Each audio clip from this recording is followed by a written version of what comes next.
ला ला ला ला ला ला ला ला।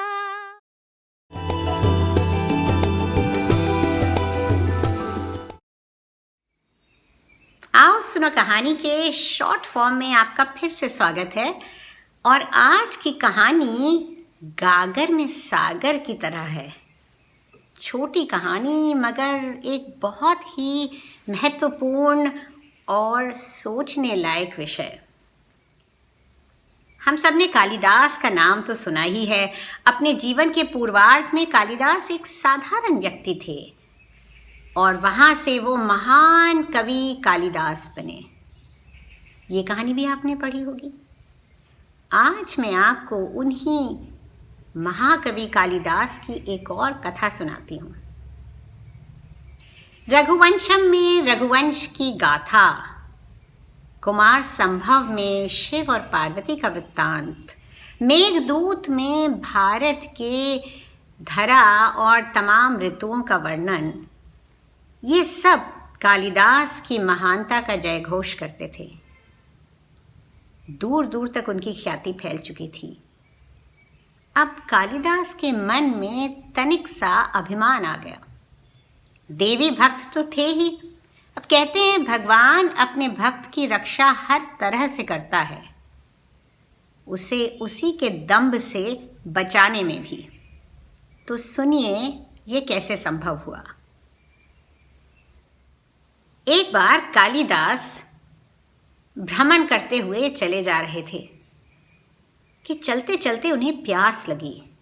आसपास देखा तो देखा कि एक स्त्री कुएं से पानी खींच रही है। वो फौरन वहाँ पहुँचे और उससे थोड़ा पानी देने की याचना की।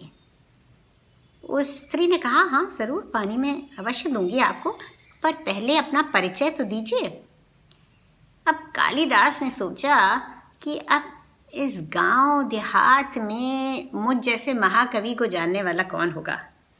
सो उन्होंने कहा, मैं एक पथिक हूँ, राहगीर।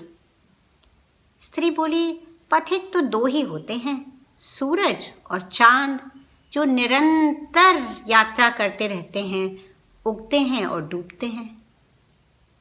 कालिदास ने कहा, तो मैं अतिथि हूँ। स्त्री ने कहा, अतिथि तो दो ही होते हैं, जवानी और संपत्ति, जो आते तो हैं मगर सदैव बने नहीं रहते हैं। कालिदास ने कहा, मैं एक सहनशील व्यक्ति हूँ। स्त्री बोली, सहनशीलता तो दो ही में होती है सबसे ज़्यादा, एक तो पृथ्वी में और एक तो वृक्ष में। कि पृथ्वी पर हम चाहे जितना पांव पटकें और वृक्ष पर हम पत्थर मार मार के उसके फल तोड़ें, पर फिर भी दोनों हमारा पोषण ही करते हैं।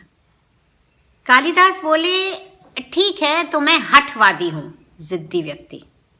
स्त्री बोली, हठवादी तो दो ही होते हैं, एक नाखून और एक बाल, कि उनको काटते जाओ और तब भी बढ़ते जाते हैं।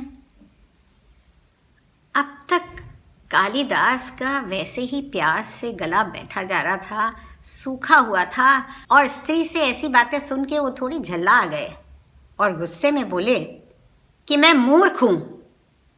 स्त्री बोली कि मूर्ख तो दो ही होते हैं, एक अज्ञानी और बिना सामर्थ्य का राजा और दूसरा उसका चापलूस मंत्री, जो ऐसे राजा की प्रशंसा के पुल बांधे। अब तक कालिदास को समझ आ गया था कि वो हार गए और वो उस स्त्री के चरणों में गिर पड़े। जब उन्होंने सर उठाया तो देखा कि साक्षात माँ सरस्वती वहाँ विद्यमान थी, विद्या और ज्ञान की देवी। उन्होंने कालिदास से कहा, कालिदास, तुम अक्लमंद तो हो, मगर तुम्हें अपने असली स्वरूप का ही ज्ञान नहीं है।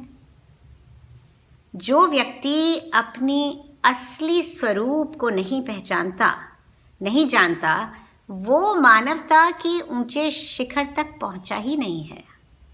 सोचने वाली बात है।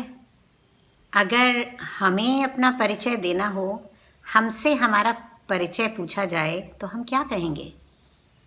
वो तो कालिदास थे जिन्होंने ऐसे उत्तर दिए। हम तो बस अपना नाम, अपना ओहदा यही बता पाएंगे। क्या हम और आप अपने वास्तविक स्वरूप को पहचानते हैं? मैं तो नहीं पहचानती। अंतर यात्रा का सफ़र अभी बाकी है मेरे दोस्त। बाहर की दुनिया की तमाम उथल पुथल से ध्यान हटाकर चलिए अंतर्मुखी होकर अपने अंतर्मन की यात्रा करें और अपने सही स्वरूप को पहचानें।